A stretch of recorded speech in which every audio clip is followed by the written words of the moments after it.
Recently, an investigative article was making waves on social media. It talks about the nature of the Queenstown rental market and says that if you had a dog, a kid, and were over 35, you were pretty much screwed. We're not following in the echoes of the rental market, but looking at another aspect: families. What's it like to raise your family in a resort tourism-driven town? We talk to postnatal groups, young mothers, health services and schools to ask the awkward questions. I call this piece Raising Your Kids in the Wakatip.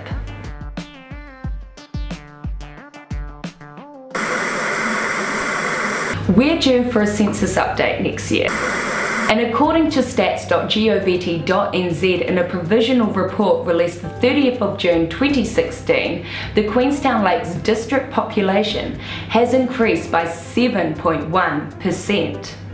Now, on the flip side, in a government forecast over the period of 2016 and 2022, we can expect to see a growth of 5.4% in visitors. Now, that's an estimated 4.5 million visitors coming to New Zealand. That's nearly surpassing our national population. So how are these numbers affecting families living here?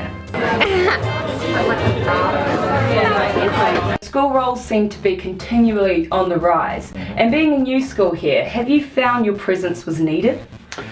Well, we have. So in just over 2 years, we've grown from 88 kids on the first day to 368 2 years later. I reckon you're finding that there's heaps of other families around in Queenstown now? Oh, definitely, yeah. Heaps of other kids on the go? Oh, yeah, that's great, yeah. Absolutely. That whole population growth, which you'd have to be living in a cave not to have noticed. In our particular zone, so Shotover Country and Lake Hayes Estate, seem to have a lot of young families, so we have a lot of little kids, a lot of new entrants, 5, 6, 7-year-olds. This is baby number 1, Ida. Ida. And how old's Sophia? Sophia is nearly 5 months. Nearly 5 months. Yeah. Pretty fresh. Yeah. Pretty and fresh. I've got another one, Lucas, he's 2. Okay, so 2 kids. No, 3 is a handful. So it would be fairly safe to say that there's an additional 360 odd children in the basin compared to 2 years ago, primary school age. We have got a core group of support services and we all know each other really well. We all work really well together and really hard. But we are noticing with the population growth that there's a real strain on these services. You feel like there's a lot of mothers like you that are juggling the work and looking after kids and family life? Absolutely. I mean, living in Queenstown on a single income, even if it's a good professional income, is becoming less and less.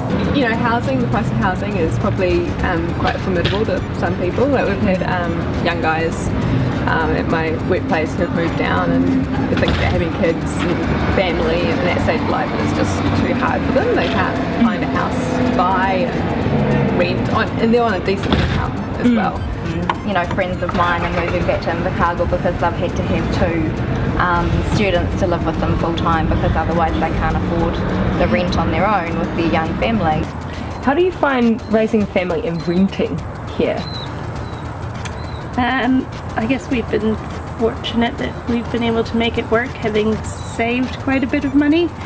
Not all our parents, our families come from high income homes, and so we have to be mindful of how we charge for those costs and when we're charging. You don't want to live in a place that's sort of the millionaire's playground, that all the kids are going to Fiji on their summer holidays and they're living in this perfect little bubble and there's just no diversity there, and that's not really a good thing. It takes a village to raise a child, and we really believe that, and I think living in such a transient place with such a multicultural community, that's even more relevant.